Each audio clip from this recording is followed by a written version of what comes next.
Imagine a choice so stark, so utterly brutal, it shreds the very fabric of what you believe is possible. Die slowly, a forgotten footnote crushed by indifferent stone in the silent wilderness. Or commit an act of almost unimaginable self-surgery with a laughably inadequate tool to seize a sliver, just a sliver, of a chance at life. What if your only escape route involved your own flesh, your own bone, a will of pure, unadulterated iron forged in the furnace of absolute desperation, and a cheap multi-tool not even sharp enough to properly cut a sandwich? This isn't the plot of a grindhouse horror flick. This was the chilling, agonizing reality Aron Ralston stared down in a Utah canyon. You think you know stories of survival? Prepare to have your definition of human endurance fundamentally, irrevocably shattered. Aron Ralston wasn't your average weekend warrior. This was a seasoned outdoorsman, an adrenaline junkie with a PhD in calculated risk, a man who sought solace and challenge in the stark, beautiful, and utterly unforgiving landscapes of the American West. In April 2003, he ventured into Bluejohn Canyon, a remote slot canyon in Utah, a labyrinth of narrow passages carved by ancient waters. Crucially, like many solo adventurers chasing that pure, untethered experience, he told no one his specific plans. A small oversight with monumental, life-altering consequences.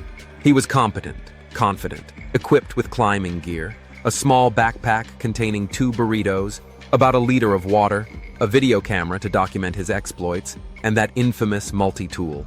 Just another day conquering the wilderness, or so he thought. The descent into Bluejohn was initially routine. He navigated tight squeezes, chimneyed down narrow drops. Then it happened. As he was climbing down a section, a chalkstone boulder, estimated at 800 pounds, roughly the weight of a grand piano, dislodged. In a horrifying, lightning-fast instant, the world tilted. Rock scraped rock, dust filled the air, and then an ungodly pressure. The boulder had pinned his right arm, crushing it against the unyielding sandstone canyon wall. One moment, a free man exploring the wild. The next, a prisoner of primordial stone, his body an unwilling anchor. The shock, the searing pain, the immediate sickening realization of his predicament, trapped. His initial efforts were frantic, pushing, pulling, heaving against the colossal weight. He tried to chip away at the boulder with his multi-tool, a futile gesture against an enemy of such magnitude. The canyon, his playground, had become his potential tomb. Days 1 and 2 blurred into a grim cycle of hope and despair. He meticulously inventoried his meager supplies. The water, a lifeline, was terrifyingly finite. The burritos, a mockery of sustenance. He set up his video camera, a silent confidant, recording messages to his family, a testament if the worst came to pass. He still clung to a sliver of hope, perhaps another hiker, a ranger? But Bluejohn Canyon was remote, infrequently visited. The vast silence of the desert was broken only by his own efforts and the wind whispering through the canyon slots, a mournful, indifferent sound. The physical pain was immense, a constant throbbing agony from his crushed hand and forearm, but the psychological torment was perhaps even greater.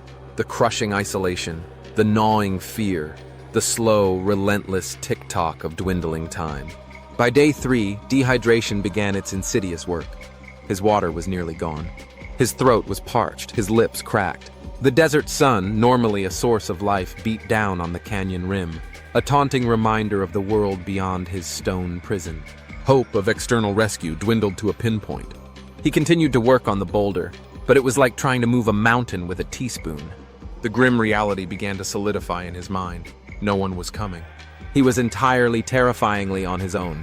It was during this period, fueled by desperation and the primal urge to survive, that the unthinkable, ghastly idea began to germinate.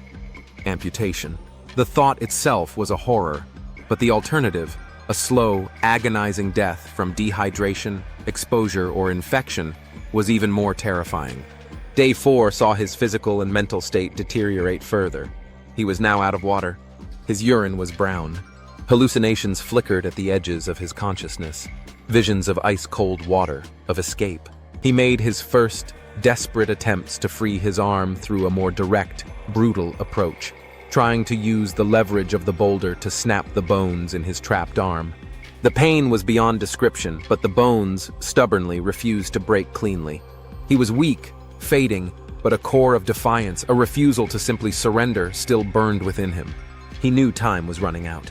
Each passing hour was a nail in his coffin unless he did something truly radical. Day 5. 127 hours trapped. This was it. Do or die. A moment of chilling clarity, a eureka moment born of extreme duress, struck him. He had to snap the bones first, to have any chance of cutting through the softer tissues with his pathetically dull multi-tool. He gathered what remained of his strength, his resolve hardening into something beyond human. He positioned his arm, took a deep breath, and then, with a surge of adrenaline and a horrifying, deliberate motion, he used his body weight and the boulder's leverage to snap his radius. A sickening crunch echoed in the narrow canyon. Then he did the same to his ulna. The pain was a white-hot explosion, a universe of agony, but it was a necessary torment. He fashioned a crude tourniquet from a camelback tube to staunch the bleeding as best he could. Then he opened the 2-inch blade of his multi-tool. He later described it as something you'd use to spread butter on a sandwich. He began to cut. Methodically, almost robotically, he sawed through skin, muscle, and connective tissue. The dullness of the blade made the process excruciatingly slow, tearing rather than slicing. He had to probe to identify tendons and sever them one by one. He described using the pliers on the multi-tool to rip through tougher ligaments. It was a gruesome, protracted act of self-butchery, performed with a surgeon's desperate focus, fueled by an indomitable will to live. The final, agonizing hurdle was a thick nerve, which he had to sever with a final, convulsive effort. And then, after an hour of this hellish labor, his arm was free. Or rather, he was free of his arm. But the ordeal was far from over. He was severely weakened, in shock, dehydrated, having lost nearly 25% of his blood volume, and now missing his right forearm. Yet, the will that had driven him to amputate his own limb now propelled him forward. He had to rappel down a 65-foot sheer cliff face with one arm. He managed it. Then, he began the grueling hike out of the canyon system, 7 torturous miles under the Utah sun. He was a man running on fumes, on sheer, raw determination. Miraculously, after hours of stumbling through the desert, he encountered a Dutch family on a hike. They gave him water, Oreos, and alerted the authorities. A helicopter soon arrived, plucking him from the jaws of death. Aron Ralston's recovery was arduous. His story, almost unbelievable in its extremity, captivated the world. It was later immortalized in his book, Between a Rock and a Hard Place, and the acclaimed film 127 Hours. He became a symbol of human endurance, a testament to the ferocious power of the will to survive. What drove him through those 127 hours of torment and that final unthinkable act? Was it the primal instinct hardwired into our DNA? Visions he reported having of a future son, a life yet to be lived? Whatever the ultimate source, Aron Ralston's harrowing journey is an astonishing, almost terrifying exploration of the absolute limits of human fortitude. A stark reminder that when faced with certain death, the choice to live, no matter how horrifically costly, can unleash a power within us that we never knew existed.